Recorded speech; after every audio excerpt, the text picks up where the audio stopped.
tardes con todos. Entonces, como Jorge ya presentó el tema de la mesa, ¿no? Sería esta mesa, la idea de cómo el cine puede participar con una construcción de la memoria, todo lo que es el tratamiento del archivo, de las imágenes del movimiento. Este tema se va a abordar entonces a partir de la experiencia de nuestros invitados, que son todos cineastas, y cada uno va a hablar un poco a partir de su propio trabajo, de su propia experiencia. Entonces vamos a empezar con Settimio Presuto. Él trabajó en el cine, en la realización, en el montaje, en la producción, ¿no? Y desde el 68 hasta el 79 colabora primero como asistente de producción y dirección, y luego asume plenamente el montaje de este film ORG de Fernando Birri, que es el film del que nos va a hablar y que, como recordaba Jorge, se va a proyectar, Jorge recordaba el de Pocho Álvarez. El viernes por la mañana Settimio propone un taller en la biblioteca de la Universidad de las Artes, en donde se va a proyectar este film ORG y se va a discutir y se va a conversar, ¿no? Entonces hoy también nos va a hablar de este film, va a pasar en un par de extractos también que le han parecido importantes para esta charla. Y bueno, damos paso a su ponencia, ORG presente, pasado y futuro. Yo estoy aquí básicamente para moderar los tiempos. Entonces tenemos más o menos una media hora por cada uno de los invitados. La idea es que después de sus intervenciones tengamos también un espacio para preguntas. Entonces, Settimio, ORG presente, pasado y futuro.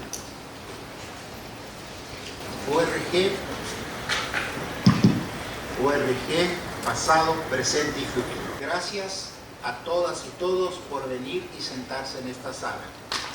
Gracias a la Universidad de las Artes de Guayaquil, en las personas del doctor Ramiro Noriega, rector de la Universidad de las Artes del Ecuador, el vicerrector de la Investigación y Posgrado, doctor Raúl Vallejo Corral, al doctor Pablo Cardoso, director encargado del Instituto Latinoamericano de Investigación en Artes, al director de la Escuela de Artes Visuales, Xavier Patiño,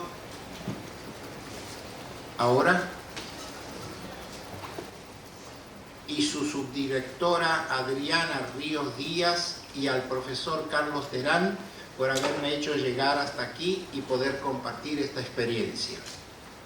Gracias al grupo Entusiasm de Berlín, integrado por Michael Baute, Volker Pantenberg, Stefan Petke, que rescataron de los fondos de la Cinemateca Alemana Arsenal Instituto für Film und Videokunst la copia de la versión larga de Org, que se proyectó en el Festival de Cine de Venecia en 1979, cuando tuvo su estreno mundial. Gracias a Markus Ruff, factotum operativo en la operación de la presentación del film en el 2013 en el Arsenal, con la proyección de la copia 35 milímetros y todo su trabajo para lograr la digitalización en el 2016 y posterior presentación en el Fórum de la Berlinale en el 2017, con proyecciones en los cines Akademie der Künste, Delphi y Arsenal 1. Y gracias a Stephanie Schulte Stadthaus, responsable máxima del proyecto en las dos ocasiones. Resumir 40 años en una ponencia es, a mi modo de ver, sumamente difícil, por no decir imposible. Leer una ponencia de 31 páginas en 20 minutos me parece un disparate. Por lo tanto, para estar en el tiempo acordado, he hecho un compromiso conmigo mismo, dar las informaciones necesarias de manera telegráfica y mantener algunos núcleos donde se desarrollan los conceptos. Una dedicatoria que no se ve. El film lleva una dedicatoria no escrita que debería decir a Georges Méliès, padre del cine de ficción, rescatado en el corpus de la historia con su ingenuo, delicioso y avanzado para la época Le Voyage dans la Lune, El viaje a la luna, del 1902, como telón de fondo del viaje astral de la 500, el coche Fiat 500, transformado en vehículo espacial, y con una foto se lo ve anciano vendiendo juguetes en la gare de Montparnasse, la estación de Montparnasse, en París.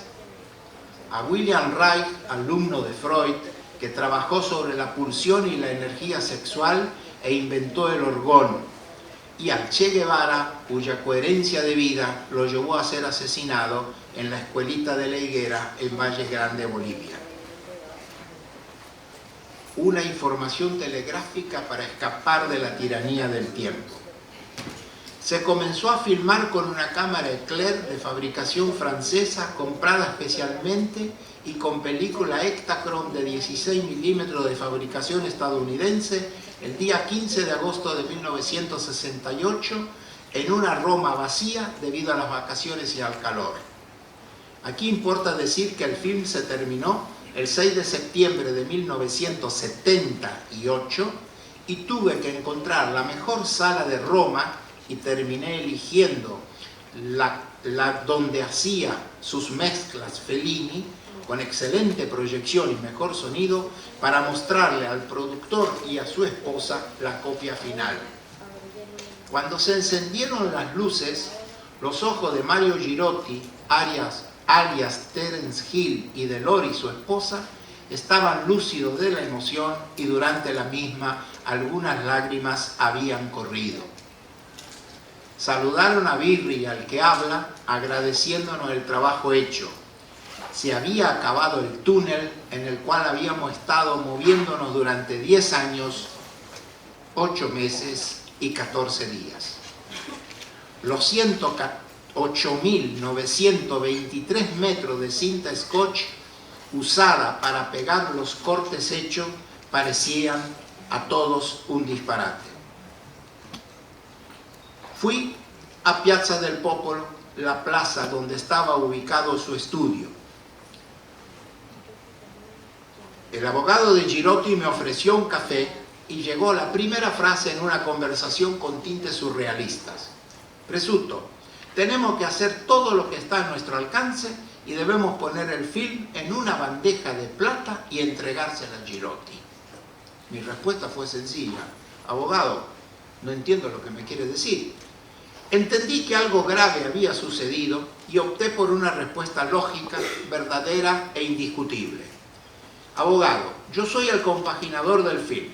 También he llevado adelante la producción práctica en los procesos técnicos y en la relación con las señoras que trabajaron en el corte del negativo. Traté de mantener la armonía y de crear un buen clima de trabajo para conseguir un mejor resultado, y de eso Girotti me debería estar agradecido. He hecho la producción ejecutiva de la postproducción. Quizá usted debería hablar con Birri cuando vuelva de su viaje a la India. En el laboratorio, el portero me dijo un día que fui a la moviola que no podía entrar a la misma por orden de la producción y que tenía que hablar con ellos y ellos le avisaran a él o al contable. Girotti había insistido en mostrar el film a una persona de la cultura italiana. Pidió que contactara a Alberto Moravia. Conocía a su productor y lo fui a visitar. Y me dijo que estaba filmando un documental en África y no volvería en varios meses. Para salir del impasse propuse el nombre de Pratolini. Amigo de Birri, habían escrito junto el guión del film Mal de América, que no llegó a filmarse debido al golpe de Estado de 1966 en Argentina y cuyo tema era la inmigración italiana en ese país, y conocido de Girotti, quien aceptó la propuesta. Ubiqué a Vasco, le hablé y fijé la proyección.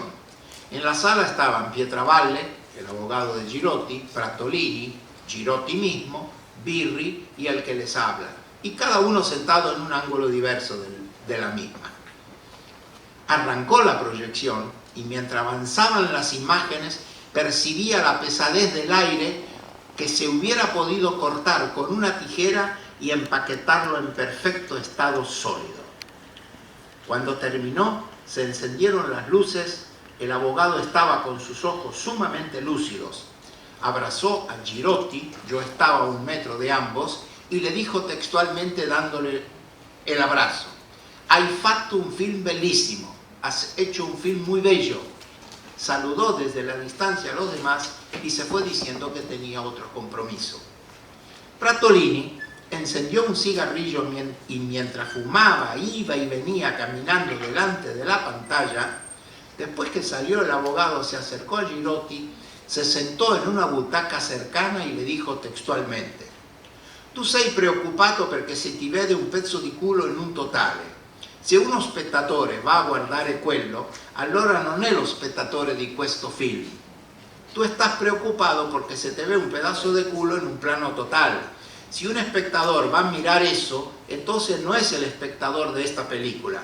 Y continuó diciendo sus impresiones. Hubo 2 proyecciones más después de esta y antes de Venecia. Una con público, advertido con menos de 24 horas de anticipación, a través de llamados telefónicos que hice, y se llenó la sala del laboratorio alrededor de 40 personas. Al final, con un grabador, recogí entre otras estas opiniones. Me basta, qué sé yo, 1 minuto, porque corto la película y en cada pedacito está ya un film íntegro en sí mismo. Elena Grino. Yo me sentí como uno de esos espectadores en el Cabaret Voltaire de Ginebra presenciaban los primeros espectáculos de los surrealistas, y afuera corría el 1919, Sandro Signeto. Girotti, que llegó tarde a la proyección con el público, antes de entrar en la sala vino a la cabina de proyección y le preguntó al proyeccionista cómo iba. Su respuesta fue: a doctor, ridono e se divertono. A doctor, ríen y se divierten. Doctor es una expresión que se usa en Italia todo lo que tienen que ver algo con el mundo del cine, pero no son doctores. Se hizo otra proyección cuya intención era conseguir una visión pública, buscando que se visibilizara el film, que no quedara un film fantasma. Estuvieron Enzo Ungari, crítico emergente y lúcido, que trabajaba para el Estate Romana y para el Festival de Venecia. Y también Cesare Zavattini, Carlo Lizzani, en ese entonces director del festival, fue invitado por Ungari, y Mario Verdone. Apenas terminado el film, la fuerte voz de Zavattini dijo: «Vero Carlo, non hai dubbi de portare questo film a Venecia». ¿Verdad, Carlos? No tiene dudas en llevar esta película a Venecia. Salto de montaje. A las 3 de la tarde, en la presencia de Carlo Lizzani, director de la muestra, y un numeroso público, Fernando Birri avanzó unos metros, sacó un alfanje de su bolsillo, traído de su viaje a la India, hizo un tajo que rasgó la sábana pantalla y abrió una endija, y los espectadores comenzaron a pasar por esta inusual puerta de entrada. Un amigo y colaborador, Sandro Signeto, ligado al mundo del cine italiano como distribuidor, repartió a cada espectador que pasaba 7 fotogramas del film cortado de las copias de prueba en el proceso realizado para conseguir el color de la copia final. Una vez entrados a través de la sábana pantalla, los espectadores se encontraban ante una disyuntiva: elegir un camino normal o atravesar la escenografía. Los que se adentraban en el laberinto ignoraban que debían caminar en medio de objetos escenográficos usados en los decorados de los ambientes de filmación, muy variados y diversos. Se oían voces, músicas, silencios, imprevistos sonidos estruendosos, luces intermitentes, oscuridad total, luces que se encendían. Si alguno de los que entraron por la puerta de la escenografía, ya en territorio de lo desconocido, decidían regresar, podían retroceder y elegir el otro camino. En algunos momentos aparecían imprevistas señales que lo obligaban a detenerse, y después de un tiempo breve o largo podían continuar. La percepción del tiempo en la oscuridad es diversa que cuando se está a la luz, y además sometidos a una presión de sonidos extemporáneos, voces, músicas y silencio, es totalmente diversa de cuando solo hay luz y silencio. Al final del laberinto se encontraban en el escenario, detrás de la pantalla de la sala Conte Volpi, donde se proyectaría el film. Sobre este, desde la cabina de proyección, salía el haz de luz que fijaba la imagen del caligrama dibujado por Rafael Alberti, 1902-1999. Después de 2 horas y 54 minutos, la pantalla blanca con imágenes perdidas, como si fuera un naufragio de las imágenes en el mar del cine, viró al rojo y la luz de la sala comenzó a encenderse con lentitud y fue subiendo hasta que la iluminó totalmente.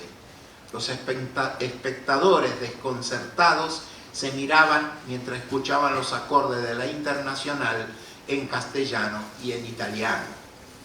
Habían pasado 2 horas y 57 minutos y la palabra film no apareció en la pantalla, como tampoco apareció ningún crédito del equipo creativo, de los técnicos y otros colaboradores. Un sostenido aplauso cerró la proyección y mientras salían hacia el foyer, las opiniones comenzaron a dividirse netamente, unos a favor y otros en contra. Al día siguiente, Mario Verdone, 1917-2009, crítico e historiador mayor del cine italiano y sin duda el mejor experto sobre el futurismo de Marinetti, publicó en el diario El Tiempo, de derecha políticamente hablando, una breve crítica. Yo voy a citar solo un renglón. Orc es la Guernica de Fernando Birri, pero su numen tutelar, más que Picasso, podría ser el poeta chileno Vicente Huidobro.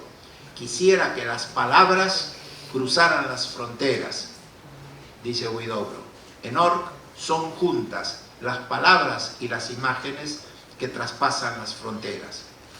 Un crítico italiano devolvía y puntualizaba el origen del film al continente desmesurado, delirante, que es como un volcán en continua ebullición, que es Latinoamérica. El primer rescate del film. El film fue rescatado y proyectado en el 2013 en el programa de los 50 años de la Cinemateca Alemana en el marco del proyecto Live Archive Arsenal Institut für Film und Videokunst.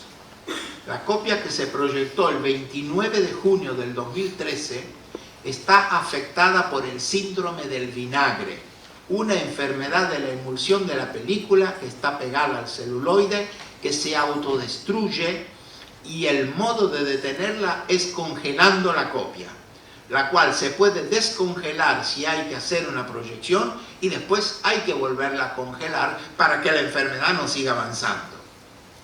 Pasó el tiempo y Markus Ruff consiguió el dinero para financiar la digitalización de esa copia enferma y se hizo un nuevo negativo en 2K, al cual volvimos a dar el color en el laboratorio Arri Berlin con la colaboración del técnico Stephen Paul, Marcus y el que les habla.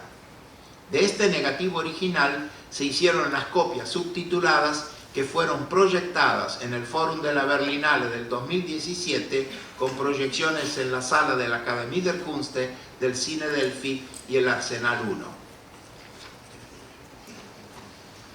La primera noticia de este rescate la comunicó Ernesto Pérez de la agencia italiana de noticia ANSA escribiendo: uno de los filmes más extraordinarios y raros de la historia del cine, Orc, del argentino Fernando Birri, visto pocas veces desde su estreno mundial en el Festival de Venecia de 1979, será proyectado en la Berlinale en la reseña paralela Foro del Cine Joven, dedicada a recuperar el cine de autor olvidado o perdido.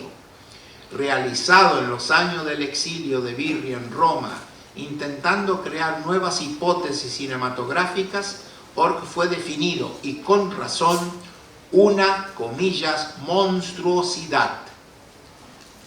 Monstruo, del latín prodigio, maravilla, producción contra el orden regular de la naturaleza, con sus casi 3 horas de duración, sus 26.000 cortes y sus 700 bandas sonoras, todo montado al azar por un Birri en estado de agitación hipnótica.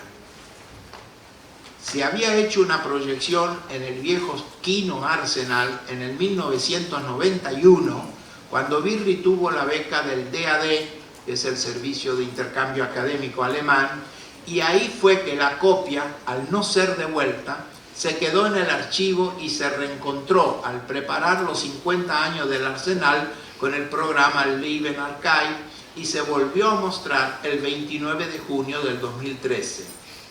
Fui invitado a presentar el film y a tener un diálogo con los espectadores. Al final de la proyección y entre el público había alemanes y latinoamericanos. El público plurimulticultural, con sus preguntas en profundidad y muy aguda y su resistencia física en la larga charla que sostuve con ellos, confirmaban que la obra seguía totalmente viva. Ese diálogo se puede escuchar en el DVD editado por el Arsenal, al cual acompaña un librito en inglés y alemán de 68 páginas. El tiempo había pasado, sí, pero tuve la impresión que en realidad el tiempo había pasado a favor del film. El pasaje de la tecnología analógica a la digital, la caída del muro de Berlín, el resbalón del mundo bajo el dominio del neoliberalismo y una economía salvaje que en lugar de liberar al hombre terminó aplastándolo sin poder parar, al menos hasta ahora, y si a esto le sumo ese avasallante mensaje del fin de la historia y la falta de dignidad del ser humano, hacían de Orff una obra para redescubrir.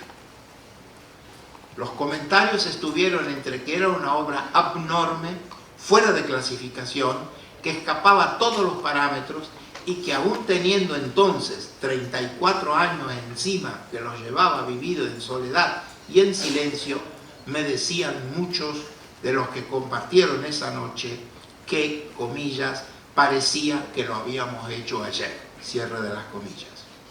En realidad, habíamos saltado de una era tecnológica a otra, del analógico al digital, de la moviola a editar en casa con un programa cargado en la computadora, de un mundo dividido ideológicamente entre el este y el oeste, y otras realidades globalizadas que terminaron engañando a las personas. La globalización se quedó en el comercio y no llegó a los derechos, al equilibrio social, a eliminar la desigualdad de clases y la económica, unos muy ricos y otros muy pobres. El futuro de Orff. Con las presentaciones en la proyección y posterior diálogo con el público en la Berlinale y en el Bafisi en Buenos Aires, me estuve preguntando qué puede aportar hoy Orff. En un mundo desquiciado, contradictorio y sin memoria, que olvida sus propias barbaridades, eliminando las expectativas de las personas que constituyen los pueblos, y quienes detentan el poder eliminan a sus enemigos políticos, que hacen retroceder las conquistas conseguidas con luchas que costaron privaciones, huelgas, sangre y muertos, algunos sepultados y otros no, la acumulación y el bombardeo de la información usada como una nueva arma para desviar y eliminar el pensar con su propia cabeza, hace que cueste mucho, realmente mucho trabajo, ejercer nuestra capacidad analítica y crítica sobre la realidad que nos rodea y las informaciones que nos llegan. En primer lugar, el film aporta, creo, el ejercicio de la memoria, a través de las imágenes que cada uno puede leer, sin las interferencias de las palabras que se pueden manipular y se manipulan más fácilmente. Rescató y sigue rescatando el presente al presente cada vez que se proyecta como una nueva invención de Morel, la memoria del Mayo francés del 68, de la guerra de Vietnam del 63 al 1972, donde fueron derrotados los americanos invasores, y otras memorias mínimas, como la campaña de alfabetización en Cuba, el golpe de Estado contra Allende, símbolo de todos los golpes realizados en el continente, siempre con el beneplácito y el apoyo de los Estados Unidos. Pasaron de apoyar no solamente los golpes dados por los militares, sino también otros tipos de golpes más sutiles, que es corromper y coimear a jueces e incidir sobre la marcha de la justicia en países ajenos, el así llamado lawfare, cuando el Estado utiliza el sistema para perjudicar a una persona, como está quedando demostrado a medida que avanza el tiempo y que, como sucedió en Brasil con Dilma y la prisión basada en íntimas convicciones, no en pruebas, contra Lula y la matanza de los grandes animales en África. La memoria de algunos cineastas, Roberto Rossellini, 1906-1977, quien hizo saltar todas las costuras a los géneros de la imagen. Usó el 16 milímetros cuando era sagrado el 35. Mezcló el filmado con el estudio televisivo. Juntó el documental con la ficción cinematográfica filmada por otros y por él mismo. Le dio vida a través de la imagen a personajes fundamentales en el avance del conocimiento humano como Sócrates, Blaise Pascal, Agostino de Hipona, Cosimo de Medici, Cartesius. Su obra no empieza ni termina aquí, pero estos films que he mencionado fueron vistos por 58.700.000 televidentes. Godard, 1930, abrió en el horizonte francés y sigue activo todavía una tendencia temática y conceptual nueva, el uso de la cámara en mano, filmar la ficción como si fuera documental. Innovó en el montaje, sacar la llave del motor de un coche apenas detenido y el próximo plano sin pasar por ninguno intermedio a la llave que entra en la cerradura de la puerta del departamento en Abu-Soufre, 1960. Jan Nemec, 1936-2016, posiblemente debido a la primavera de Praga que había sido reprimida por los tanques del Pacto de Varsovia, no envió la respuesta. Jonas Mekas, 1922-2016, fue una de las figuras relevantes del underground americano que influenció a otros cineastas a conocer este tipo de caminos y llevó adelante su elección con una ética profunda durante su vida activa. Julio García Espinosa, 1926-2016, cineasta cubano que fue clave en tres aspectos: por rescatar el humor en las aventuras de Juan Quinquina en el 1967, por su manifiesto por un cine imperfecto y por haber dedicado muchos años de su vida a dirigir el ICAIC, Instituto Cubano del Arte e Industrias Cinematográficos, determinante para que muchos filmes latinoamericanos se pudieran terminar y muchos cineastas pudieran encontrar un lugar donde refugiarse y seguir trabajando, filmando o terminando sus filmes interrumpidos por los golpes de Estado. La batalla de Chile de Patricio Guzmán es el ejemplo más claro cuando tuvieron que huir de sus países. Glauber Rocha, 1938-1981, fue el visionario del cine de un continente en el continente que se llama Brasil. Hizo protagonista a los cangaceiros como signo de identidad de una realidad. La proyección de Deus e o Diabo da Terra del Sol de 1964 en Cannes sorprendió a los europeos por la potencia de sus imágenes y su sonido que representaban un continente que terminaría de explotar, dando muestra de su exuberante imaginación con 100 años de soledad de Gabriel García Márquez al ser publicada en el 1967. En enero del 1965, en la reseña de cine latinoamericano en Génova, Glauber hizo público su manifiesto La estética del hambre. Entonces ya se discutía de nuevo cine y en este evento Birri participó. En el 1980 proyectó en el Festival de Venecia Aida della Terra, que puede gustar o no, pero no deja indiferente, y en la cual se pueden encontrar lejanos parecidos a Orca. Fernando Solana, 1936, y Octavio Getino, 1935-2012, fueron precursores de un específico cine político que conmovió en el 1968, cuando pocas semanas después del Mayo francés se estrenó La Hora de los Hornos en el Festival de Pésaro, Italia, evento que presencié y viví como estudiante de cine y con mi grabador Uber acompañé a Getino y grabé las respuestas que hizo a los cineastas y espectadores después de la primera proyección de la película. Birri, Rocha y Solanas y Getino desarrollaron una tarea teórica importante con sus manifiestos. La pregunta ¿qué es el nuevo cine? Todavía se la siguen haciendo y buscan una respuesta quienes se mueven dentro del territorio del mundo de la imagen. Mientras aumentaban las discusiones de quién es el autor del film, si solo su director o lo es también el fotógrafo, el guionista y todo el equipo que colabora.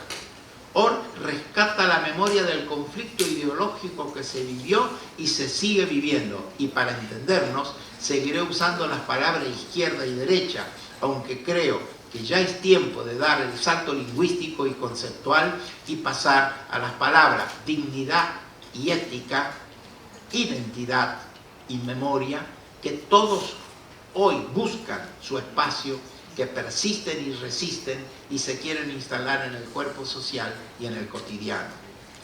Son palabras que los procesos capitalísticos y neoliberales, con cualquiera de los nombres que usan, quieren eliminar de los diccionarios y de la realidad. En el presente, las ideologías siguen existiendo. La desigual repartición de la riqueza y la explotación de los recursos de ciertos países del primer mundo sobre otros países del mal llamado tercer mundo ha hecho que la discusión se ha polarizado. Hoy, las nefastas figuras de Trump y Bolsonaro y su ideología perteneciente a la derecha ultraconservadora y ultraderechista, con el apoyo de la virulenta derecha retrógrada, busca destruir los derechos adquiridos en tantos años de rebeliones y de luchas al statu quo. Otro aporte fue reproponer el lema de Leonardo da Vinci, obstinato rigore.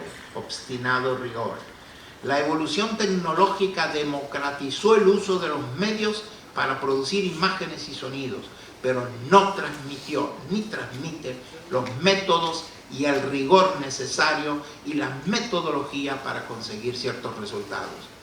Tener una cámara en mano no significa filmar. Registrar situaciones es una cosa, filmar es otra. La mirada se construye. Saber mirar pasa a ser un arte. Se aprende a mirar. Solo mirando se encontró el concepto de la perspectiva que tuvo en Giotto 1267 o 1276, 1337, quien experimentó el volumen y la perspectiva, y Simone Martini, 1284-1344, que fueron dos astronautas del espacio pictórico del Renacimiento italiano. No viajaron a la Luna, como los astronautas modernos que descubrieron el espacio exterior, pero sí viajaron al espacio interior de los temas y al mundo de los colores para abrir una dimensión diversa en su propia cabeza y en la cabeza de otras personas. Saber encuadrar es un arte. El encuadre incide sobre la psicología del que recibe la imagen. Recuerdo un viejo libro que me impresionó mucho en su momento cuando lo leí en francés y luego traducido al castellano. De nuevo, me refiero a Le Cinéma ou l'Homme Imaginaire de 1956 y su autor es el sociólogo francés Edgar Morin, que fue traducido al castellano recién en el 1972 como El cine o el hombre imaginario, el cual ya en ese entonces penetraba en los misterios de los encuadres cinematográficos y sus repercusiones sobre la psique del espectador. Orr, además del rigor, aporta a mi modo de ver otras dos cosas: la relación profunda entre creatividad y experimentación, hasta sus últimas consecuencias, lo que implica pensar en modo abierto, profundizar conceptos, tener tenacidad en la realización de la obra y disponer del tiempo necesario para ejecutarla, sin estar presionado por parámetros temporales y económicos que otros imponen. Uno de los secretos de Orr, entre otros, fue entender que el ojo del espectador es un músculo que se puede entrenar.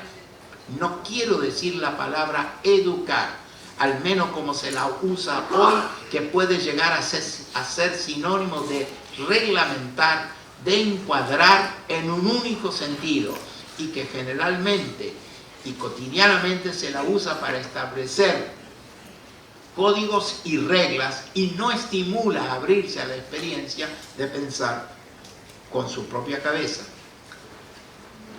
Estoy terminando. Podría parecer contradictoria con la búsqueda creativa que tiene el film, donde junta el extremo rigor con la experimentación ejecutada con una estricta metodología de trabajo.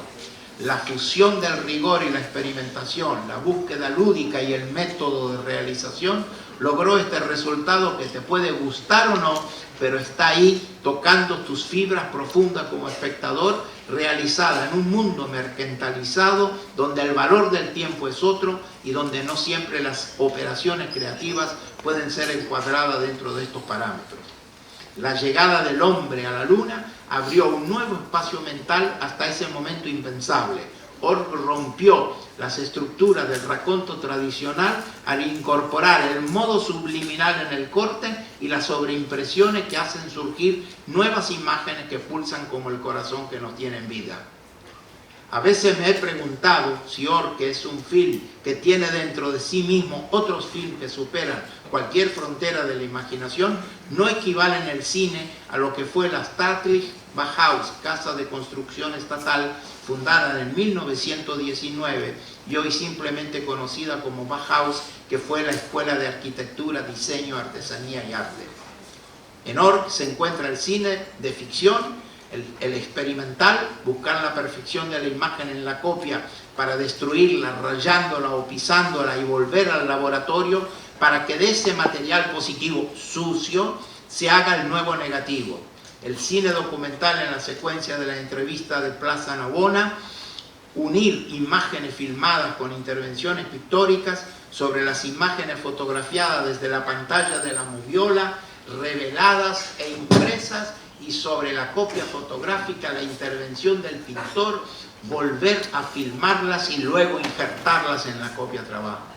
Las intervenciones gráficas, síntesis de conceptos, títulos que funcionan como síntesis y complemento de lo que se habla, la gráfica elevada al nivel de la imagen y la suma de las dos da como resultado un nuevo nivel que, unido al sonido entrecortado, obliga al espectador a buscar una síntesis nueva entre el ojo y el oído.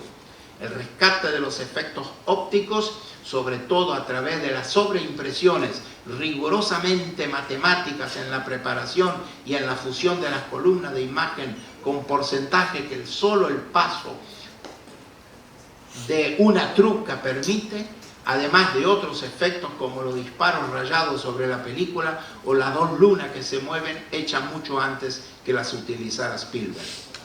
Otros autores vivieron y sufrieron el imperialismo yanqui cada uno a su manera. Las represiones en sus países de origen de golpe de Estado obligaron al exilio Solanas y Rocha.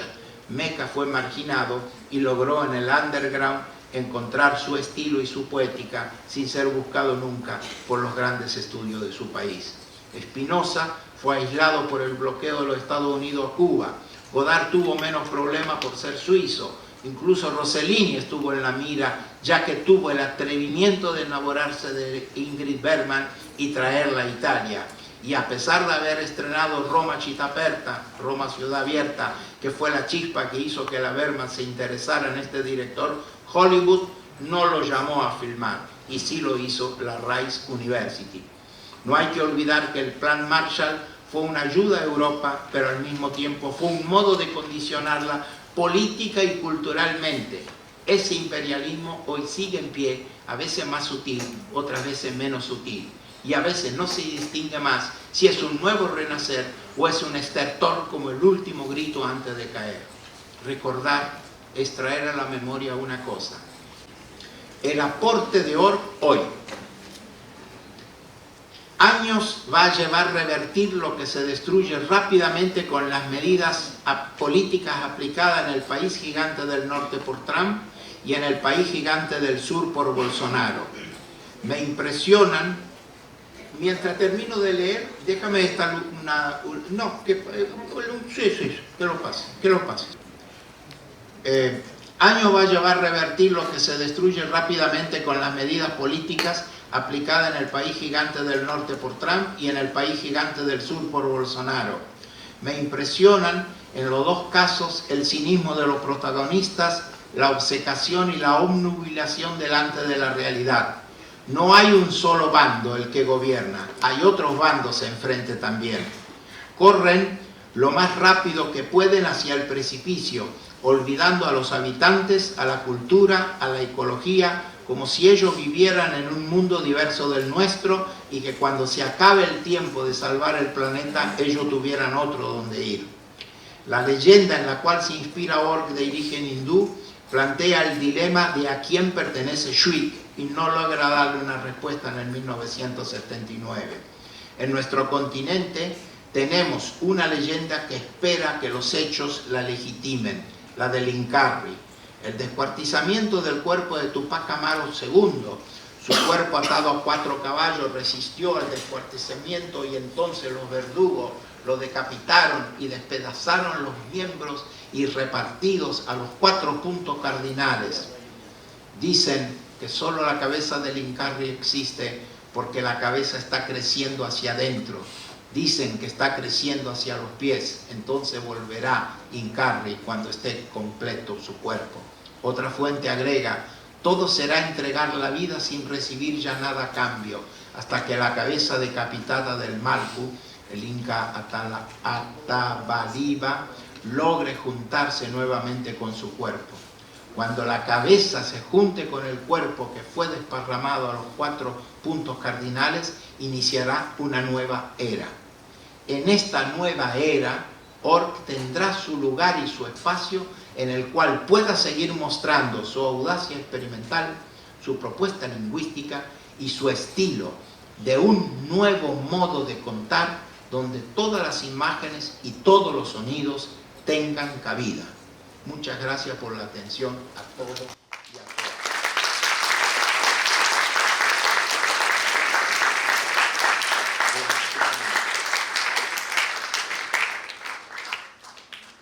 Muchas gracias, Sétimo, por tu intervención. Es interesante porque la haces desde tu experiencia personal y sobre todo me parece súper interesante el planteamiento cuando hablas del presente, ¿no? Cuando lo relacionas un poco a las figuras y los acontecimientos del presente. Entonces, en ese sentido, les recuerdo que la película pasa el viernes por la mañana. Y claro, habría como, volviendo al tema de la mesa, ¿no? De qué manera justamente podríamos resignificar todo este trabajo en perspectiva con la situación presente. Lo que les propongo es que pasemos a las siguientes presentaciones y si nos queda tiempo, entonces podemos volver sobre el extracto de 5 minutos y también dar paso a las preguntas, ¿vale? Entonces, vamos con nuestra segunda intervención, que está a cargo de Pocho Álvarez. Seguramente muchos de ustedes conocen su trabajo. Es cineasta, fotógrafo, guionista, editor, y hoy nos va a hablar de su último documental, Gartelman, La Memoria, que también les recuerdo se va a proyectar a continuación, por eso también estamos gestionando los tiempos, porque a las 18:15 en este mismo auditorio se proyecta entonces esta película. Gartelman es un fotógrafo y un cineasta alemán que llega al Ecuador en los años 70 y la película de Pocho Álvarez trabaja con el material de archivo de Gartelman y también a partir de una conversación que se da entre los dos cineastas. Entonces damos paso a su ponencia, Imaginación y Memoria, el cine. Bueno, buenas tardes a todos y gracias por estar aquí, y debo agradecer la invitación de la Universidad de las Artes y más que nada felicitarnos porque exista este espacio de reflexión, este espacio de juntura, de memoria, de recuerdo y sobre todo de perspectiva hacia un mañana que lo debemos construir. En el marco de digamos, de este encuentro, de lo que significa resignificar las imágenes. Y yo quiero hacer una breve reflexión sobre lo que considero elementos que aportan a lo que sería la resignificación de las imágenes. Y si me permiten leer, porque no soy buen expositor. De entre las vertientes o vectores que alimentan el vasto universo de la conjugación del quehacer cinematográfico, dos me llaman la atención y son los que me permito traer a consideración de esta mesa de reflexión: la imaginación y la memoria como naturaleza del séptimo arte. La memoria se crea y se transforma constantemente como la imaginación, nos diría el escritor y guionista español Julio Llamazares. Sin memoria, la pertenencia y el nosotros es eclipse, al igual que la imaginación y su conjugación como creación. El imaginar y crear encuentra cimientos sólidos para su supervivencia y construcción en la evocación y sus tiempos, en las historias y sus legados. Por ello, la memoria es consustancial a la ficción, a la invención de la existencia humana. Comillas, es un animal que se transforma con el tiempo. Cada quien construye la suya, modificándola de acuerdo a un proceso subconsciente, complejo, nos diría el escritor y cineasta boliviano Alfonso Gumucio. Para añadir, la memoria no solamente es selectiva, sino en muchos sentidos mentirosa, oportunista, se adapta a los tiempos. Pero junto a la imaginación de la memoria, el olvido es también un conviviente que nos atraviesa. El escritor Mario Benedetti, en su poemario El olvido está lleno de memoria, nos plantea, comillas, que todo se hunde en la niebla del olvido, pero cuando la niebla se despeja, el olvido está lleno de memoria. Y es que el recordar es un ejercicio del interés, de la conveniencia, es discrecional y excluyente con las personas y nosotros, con la historia y su verdad. La memoria retiene de ese inmenso depositario de nuestras vidas solo aquello que interesa como recuerdo conservar o divulgar durante un limitado periodo de vida. Sin memoria no hay pertenencia e identidad, hay extravío, hay olvido. Y es que en esta búsqueda de caracterizar el enigma de la memoria en la condición humana, múltiples han sido los pensadores, escritores, intelectuales y filósofos que se han empeñado en acercarnos a la comprensión y significado de esa capacidad humana de retener, olvidar e imaginar. La memoria es el presente del pasado, nos dirá el filósofo y antropólogo francés Paul Ricoeur, mientras el académico e investigador Norman Spear señala como característica que el contenido de la memoria es una función de la velocidad del olvido. Y para el escritor argentino Ricardo Piglia, la memoria está vacía porque uno olvida siempre la lengua en la que ha fijado los recuerdos. Múltiples son los acercamientos y las respuestas a este fenómeno de retentivo y recuerdo. Cada individuo, cada pueblo y cada cultura, y sobre todo cada comunidad, cultiva la memoria de un modo particular. Es un ejercicio de reproducción de la vida y en muchos casos, como el de los pueblos y culturas originarios de América, una forma de resistencia y de supervivencia. Para la oralidad montuvia y afroecuatoriana, la memoria y su imaginación es la esencia de su hablar de coplas y amorfinos como ser, saber y pertenecer. Es un legado antiguo de búsquedas de saberes universales y de apropiación de los mismos como alimento de un acervo colectivo. La máxima de Jean de la Bruyère, escritor y moralista francés del siglo XVII, el único exceso permitido en el mundo es el exceso de gratitud, es incorporado en el siglo XX en Calceta Manaví como parte del saber y hablar montuvio por la memoria de uno de sus laboratorios más profundos, Dumas Heraldo Mora Montes de Oca.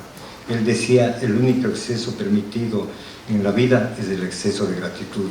Él los trae de las enciclopedias de la historia para hacerlo parte de su realidad, parte de su saber propio y por lo tanto parte de su cultura.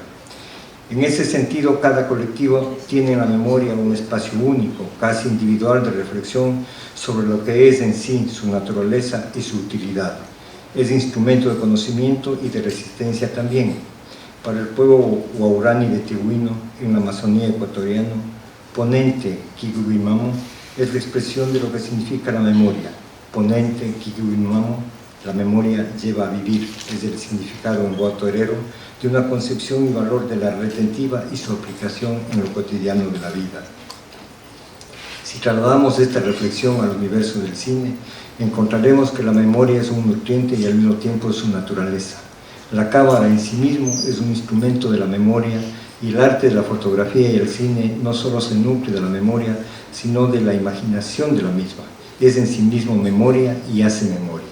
El escritor ecuatoriano Jorge Enrique Adum, cuando se detuvo a pensar en lo que es la fotografía, señaló, comillas, es la instantánea de un instante de su propio instante que ya no es más. Una novela, una sinfonía, una obra de teatro tiene su propio tiempo, una duración autónoma.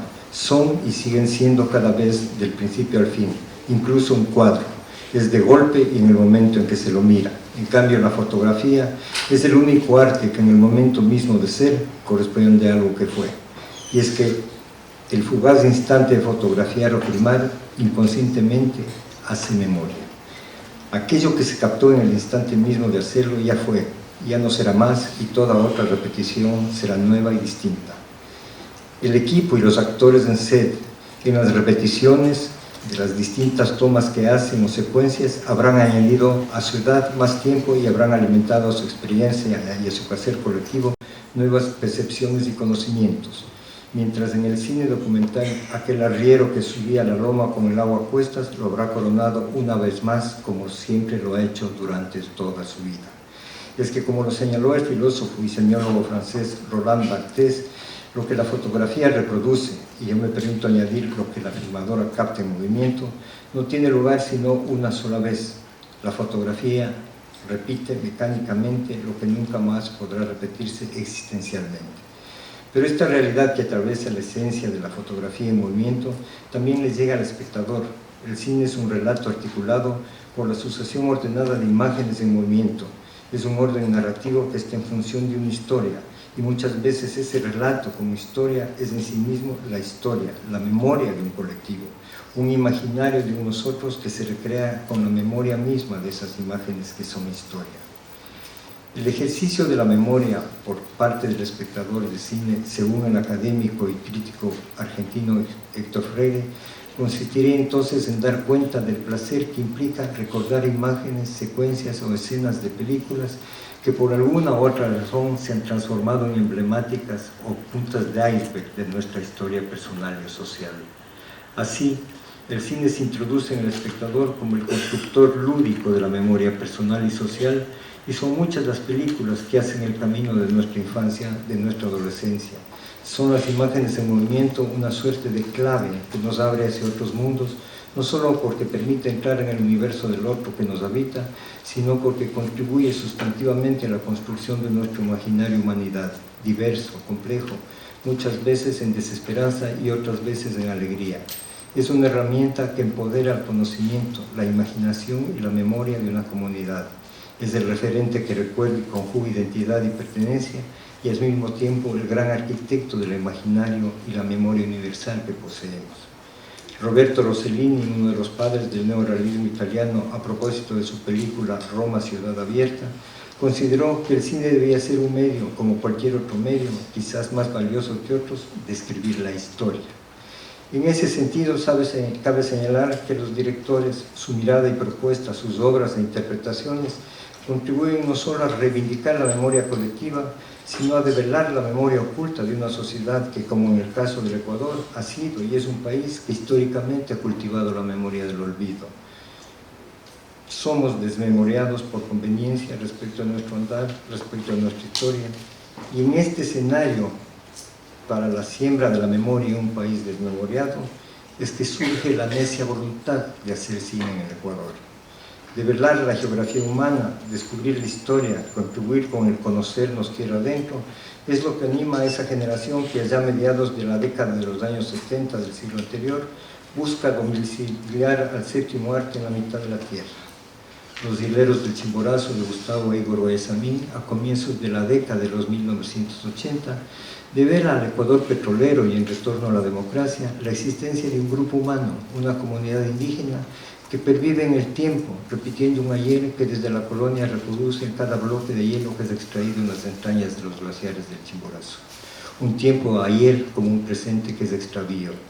Esa necesidad de mostrar lo oculto de nuestra geografía humana como un principio del hacer cine es imperativo de dar continuidad a la búsqueda de luz sobre nuestra memoria y sobre nosotros como una construcción de historia, explica la inquietud de muchos directores ecuatorianos de la nueva generación por contribuir con este reto.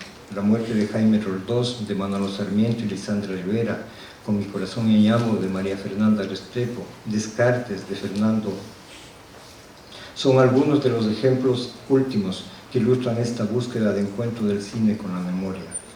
Una realidad que es al mismo tiempo una vertiente que ha sido y ha venido jalando y nutriendo desde los primeros cortometrajes de la década de los 80 como naturaleza del cine en Ecuador.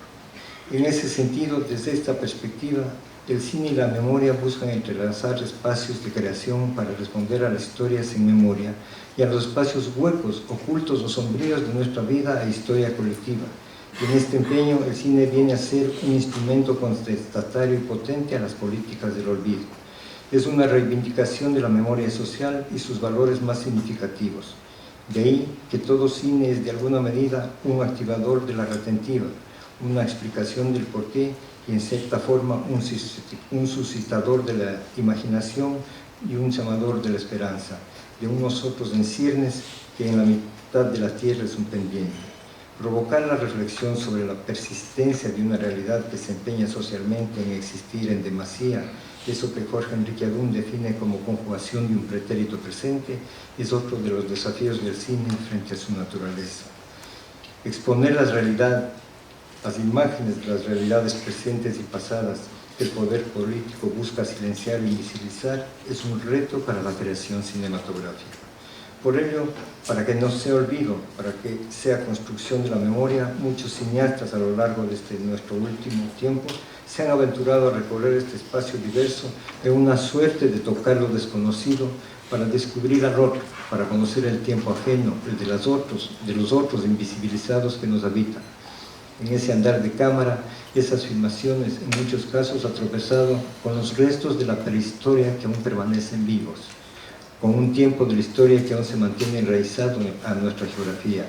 Esa necesidad de ser testigo y memoria ha impulsado el reto del andar con cámara en este Ecuador diverso de muchos nacionales y extranjeros. Y un caso que ilustra este desafío se llama Karl Gartelmann, un explorador, un viajero como él mismo se autodefine, que llegó con una inquietud y sed de conocimiento por lo diverso a un Ecuador límite a punto de inaugurar un quiebre en su historia, en la frontera de la modernidad que el petróleo iba inaugurando allá en los años de 1960 y comienzos de los 70.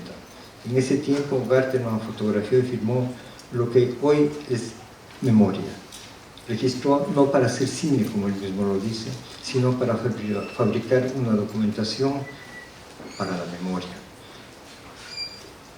Somos como cámara testigos de los tiempos que perviven, es decir, de la memoria viva, y somos también el registro del tiempo presente y de su imaginación como mañana.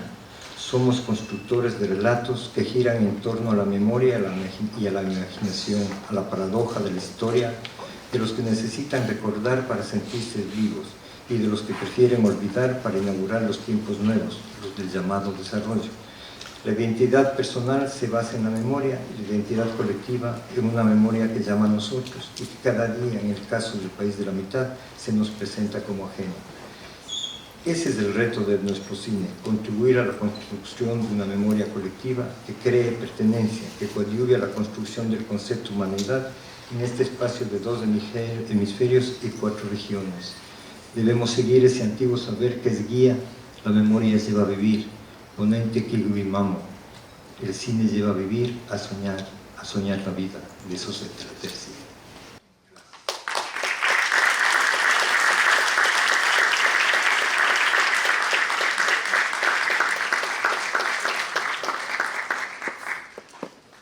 Gracias mucho por la ponencia. Principales de esas luchas, las organizaciones y movimientos sociales tradicionales o emergentes. Pero vamos más allá. No queremos convertirnos en quienes deciden lo que debe ser conservado. Nuestro proyecto busca apoyar a que las mismas organizaciones tengan la capacidad de documentar con las herramientas audiovisuales y las nuevas tecnologías de la comunicación sus propias acciones. Llegamos entonces a la idea de una red. Este archivo vivo y dinámico es a su vez descentralizado. Se va extendiendo como una red de información sobre el tejido social popular. Se convierte entonces, por la simplicidad de su funcionamiento y su accesibilidad, en una verdadera arma para enfrentar la guerra silenciosa por el control de la información. No es una panacea en sí mismo, es simplemente un arma restituida a quienes trabajamos por una sociedad más justa. Aún siendo marginal, alternativa, es una herramienta que nos permite decidir qué olvidamos y qué recordamos. Coincidimos con Todorov cuando dice: la memoria no se opone absolutamente al olvido.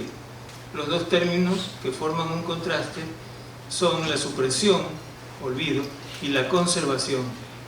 La memoria es siempre y necesariamente una interacción de las dos. Si la restitución integral del pasado fuera posible, sería aterrador, como lo mostró Borges en su relato Funes el Memorioso. La memoria es por fuerza una selección. Ciertos rasgos del evento son conservados, otros desechados de súbito o paulatinamente, o sea, olvidados. Casi se podría decir que lejos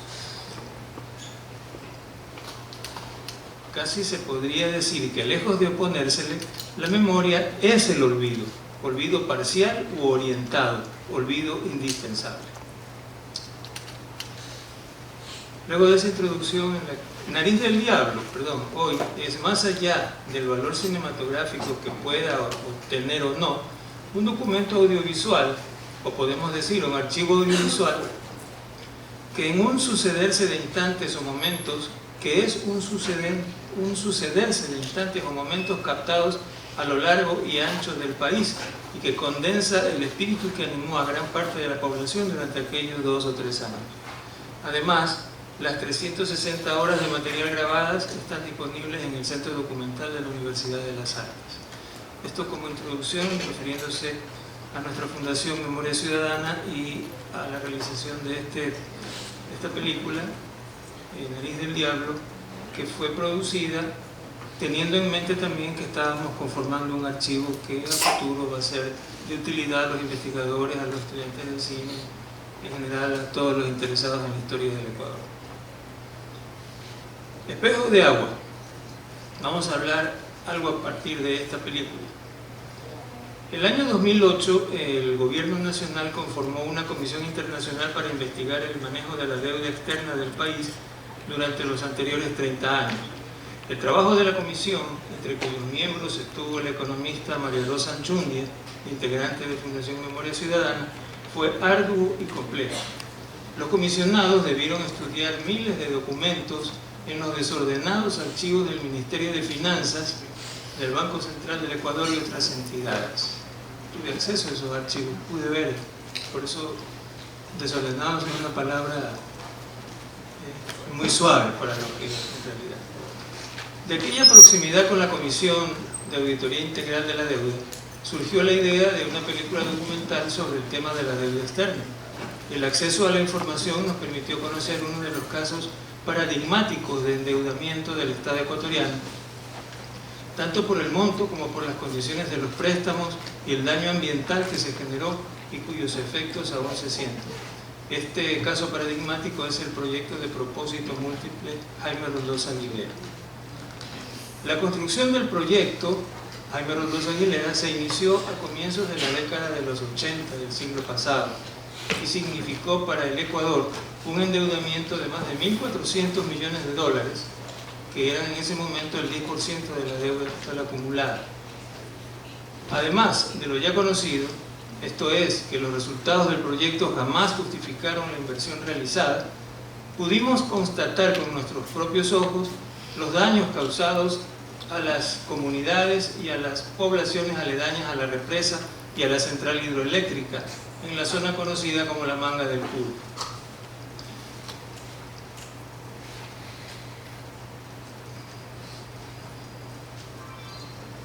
Cientos de familias vieron afectadas sus vidas y las de sus descendientes sin que el Estado hiciera nada para ayudarlos. Varias poblaciones quedaron bajo el lago artificial y mucha gente aún no recibe la indemnización por sus tierras perdidas, que fueron 27.000 hectáreas de tierras cultivadas que quedaron bajo las aguas. Algunas poblaciones no tenían al momento del rodaje, más de 30 años después, ni agua potable ni luz eléctrica. A 200 kilómetros de allí, en las comunidades de la provincia de Santa Elena, se desató una fiebre por negociar las tierras que hizo que los comuneros, desconocedores de los detalles del proyecto que se iba a realizar, vendieran sus tierras a precios muy bajos a gente importante, especialmente de Guayaquil. Para nuestro equipo de realización,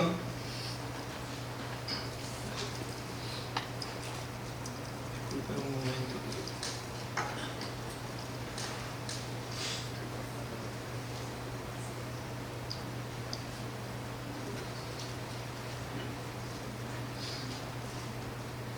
Para nuestro equipo de realización, lo más importante fue generar la posibilidad para que estas comunidades se expresaran desde sus más profundas necesidades y aspiraciones. En ese sentido, como realizadores, no eludimos esa responsabilidad. Es nuestra mirada desde donde contamos la historia, una mirada solidaria y participativa que se involucra con las causas de los personajes. A mi manera de ver el cine documental, la película la hacemos junto con ellos.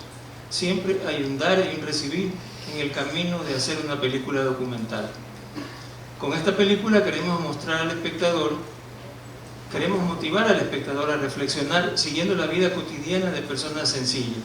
Es una película contemplativa, testimonial, de ritmo pausado, de tiempo lento, como lento pasa el tiempo en la vida rural de estos personajes, pero lleno de una riqueza interior que tal vez en las ciudades hemos olvidado, atrapados por la vida trepidante a que estamos sometidos. Vamos a ver aquí un momento de la película, el inicio de la película.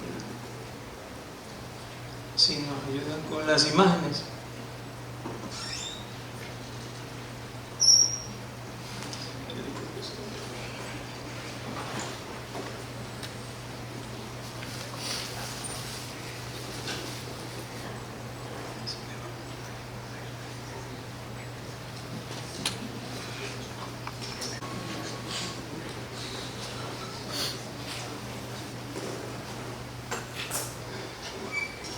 Ya, el otro caso al que me voy a referir ahora es un proyecto de documental transmedia que está en proceso de desarrollo.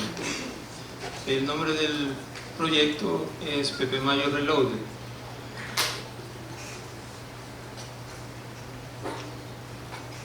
Tiene un lema que dice la potencia de lo erótico, y su storyline dice: tras las huellas de Pepe Mayo, héroe de la mitología sexual popular, nos adentramos en los laberintos de una década explosiva, los 60, en una relación de imágenes entre testimonios, archivos gráficos y documentos audiovisuales, donde se entrecruzan el contexto político, social y erótico de la época. Inicialmente la idea fue realizar una película documental convencional, sin embargo pronto nos dimos cuenta que, dadas las características del material que teníamos entre manos y las posibilidades de expansión de la historia, el proyecto daba para mucho más. Así llegamos a la propuesta de documental transmedia y a la necesidad de diseñar una investigación que permita clarificar el objeto de estudio y los objetivos del proyecto. De una manera rápida, esta investigación, que se titula Entre dos mundos, análisis de la producción, circulación y consumo juvenil de imágenes erótico-pornográficas en la era de la comunicación transmedial, a partir de la recirculación de un cómic porno anónimo y clandestino editado en el Guayaquil de los años 60. Los ecuatorianos habitantes de las principales ciudades del país, especialmente Guayaquil, nacidos entre las postrimerías de los años 40 hasta bien entrados los 60 del siglo pasado, somos discípulos eróticos de un cómic pornográfico de bolsillo, anónimo y de circulación clandestina, Las aventuras de Pepe Mayo, que a pesar de la censura y la represión logró circular desde inicios de los 60 durante más de una década. Esta rudimentaria publicación se convirtió en la principal fuente de información y aprendizaje de los temas básicos acerca de la sexualidad para los adolescentes de la época.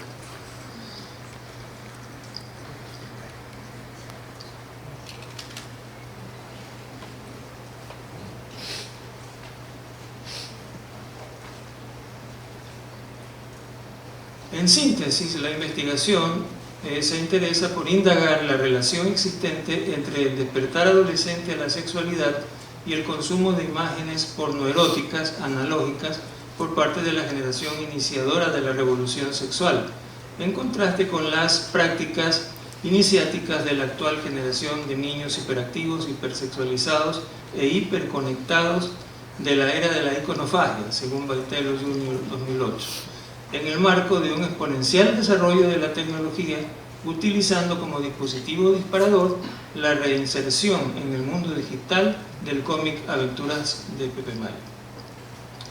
Las preguntas iniciales de la investigación son: ¿qué rastros puede aún descubrirse en la memoria de los cuerpos de quienes consumieron estas imágenes en los años 60? ¿Qué efectos en la vivencia de la sexualidad de los más jóvenes tiene el desarrollo de las nuevas tecnologías de la comunicación? ¿Qué efectos pueden producir la recepción de los adolescentes contemporáneos de la estética, la narrativa y las historias de este cómic de los 60? ¿Cómo reaccionarán los sujetos contemporáneos ante el tratamiento de la sexualidad en esta publicación de los 60?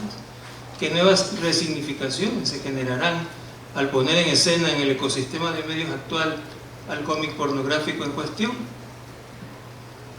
El objeto del trabajo es proponer un experimento de investigación transmedia de 6 meses de duración dirigido a una audiencia de entre 16 y 70 años.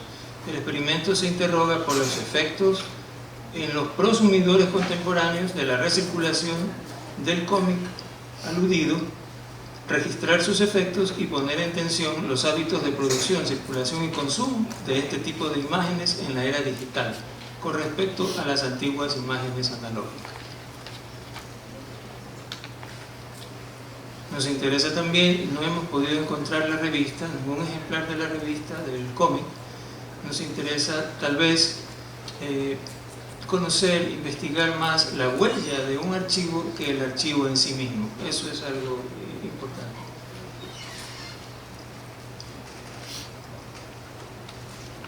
Estoy resumiendo.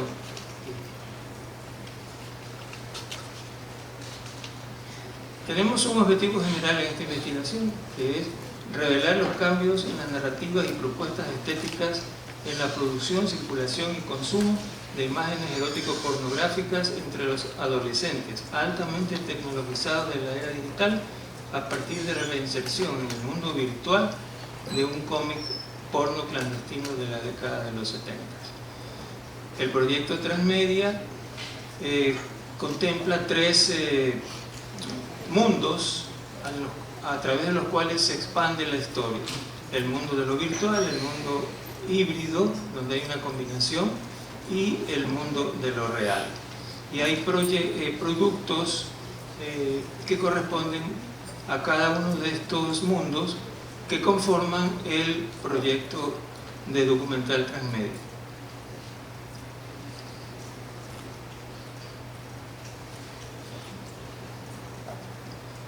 Tenemos entonces, lo voy a enumerar simplemente: en el mundo virtual estará un webdoc, por ejemplo, cuentas en las principales redes sociales para motivar la participación de los prosumidores, y en el mundo híbrido o de combinación del mundo real y el mundo virtual o digital, tenemos performance transmitidas en directo como una manera de insertar el proyecto en el espacio público y con el mismo espíritu de rompimiento que tuvo el cómic en su época.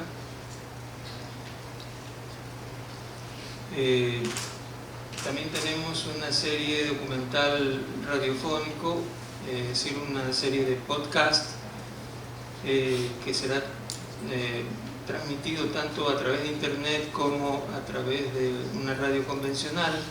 Tenemos la intervención en un diario local que irá contando la historia, un diario conocido por todos nosotros y que se especializa un poco en estas temáticas. El diario Extra concreto. Y en el mundo real incluimos la realización de una feria de lo erótico y la realización de la película documental, que fue la primera idea.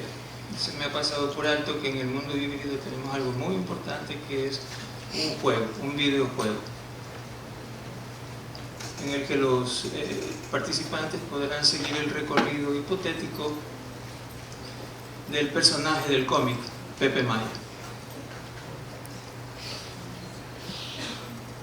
Bueno, de esa manera voy a concluir. Voy a pedir que veamos entonces el inicio de la película Espejo de Agua primero, y yo haré algunos pequeños comentarios al respecto, y luego el teaser de esta película Pepe Maya Reloj.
Un poquito más de volumen podría ser.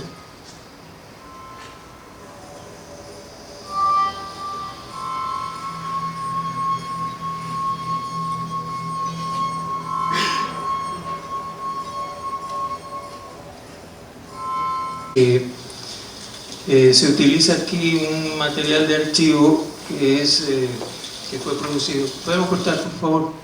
Que fue producto, este material de archivo, producto de un evento que organizó el Comité de Afectados por la Represa Daule Peripa, y que se denominó mapeo participativo, en vista de que muchas, 27.000 hectáreas de tierras cultivadas quedaron bajo el agua, 4 comunidades quedaron bajo el agua, y todo eso se perdió.